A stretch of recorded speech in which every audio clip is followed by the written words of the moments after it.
Devenir pilote de F1 n'est sans doute pas la chose la plus facile au monde, et vous allez comprendre pourquoi dans cette vidéo. Avant de devenir pilote de F1, les athlètes, comme dans tous les autres sports, doivent suivre un certain nombre de règles bien précises, et vous allez très vite comprendre que la F1 n'en est pas des plus aisées. Premièrement, pour espérer être en Formule 1, un jeune pilote doit apprendre à conduire. C'est la règle fondamentale et c'est la base de tout pilote de la Formule 1. Et il doit y arriver avant l'âge de 7 ans et bien sûr sous la surveillance d'un adulte. C'est très jeune pour la plupart des individus, mais c'est une condition fondamentale à remplir. Ensuite, un pilote novice doit apprendre à piloter un kart et participer à des courses de karting. Un kart, c'est tout simplement une monoplace aménagée pour une personne, mais de gabarit bien inférieur. L'objectif ici, c'est de se faire détecter ou de se faire connaître auprès du public et d'autres spectateurs. Comme précédemment, il doit y arriver avant l'âge de 7 ans, ou 7 ans plus ou moins, grand maximum. Ce sont des conditions fondamentales pour espérer un jour piloter en Formule 1. Troisièmement, il est important pour le jeune pilote de se faire délivrer une licence de pilote à l'âge de 18 ans, ou peut-être moins. En France, elle est délivrée par la FFSA, la Fédération Française de Sport Automobile. Mais la formation est néanmoins coûteuse, environ 100 000 € par an. C'est cher payé quand même pour la plupart des individus. Ensuite, le jeune pilote doit piloter, faire des courses, participer à des compétitions de karting et à la fin obtenir la licence de pilote de kart. Et c'est par là que commencent la plupart des champions de F1, tels que Lewis Hamilton, Max Verstappen, Charles Leclerc, etc. Mais celle-ci peut avoisiner les 200 €. Et ces permis, il faut le noter, sont valides 1 an. Déjà jusque-là, c'est pas suffisant. Là, on est à mi-parcours et le jeune pilote a encore beaucoup de travail. Il doit encore beaucoup conduire. Il a des heures de course devant lui, des heures de conduite.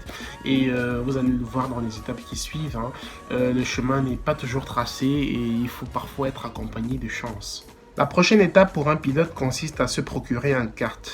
Ceci, c'est afin de beaucoup s'entraîner et d'atteindre un niveau de compétition satisfaisant. En effet, le pilote, il doit beaucoup conduire, comme je viens de le dire précédemment. Atteindre un niveau de compétition, il aura beaucoup de compétitions à livrer avant d'espérer être remarqué par une équipe de F4 ou même de F3. Après de nombreuses heures de course, d'entraînement, d'endurance, etc., le pilote est donc éligible pour la licence de Formule 1. C'est ainsi qu'il peut l'avoir. Ensuite, c'est même pas libre, il va falloir encore faire ses preuves en F4, F3, F2, IndyCar et j'en passe beaucoup d'autres compétitions. Il y a NASCAR, il y a la Formule E, avant d'espérer entrer dans le cercle très fermé de la Formule 1. Longtemps après avoir obtenu sa licence de F1, un jeune pilote doit pouvoir décrocher un contrat, rester ouvert avec des écuries, voilà, pour avoir accès à des voitures de Formule 1. Il devrait au moins faire 300 heures de cours, d'entraînement, voilà, etc. Il devrait piloter tout le temps jusqu'à ce qu'il atteigne un niveau suffisant pour être éligible et être parmi le bon lot, voilà, lorsqu'il y aura une prochaine montée en F1. Mais vous l'aurez compris, ce n'est pas possible d'arriver à un tel niveau de la compétition sans toutefois y mettre une sacrée somme d'argent. Et c'est là où les sponsors rentrent en jeu.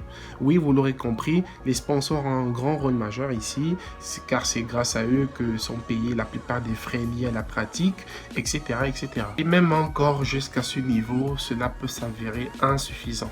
C'est pourquoi nous avons la notion, qui est la dernière d'ailleurs, les pilotes payants. Et oui, ce n'est pas surprenant, il y a certains pilotes qui payent carrément pour conduire.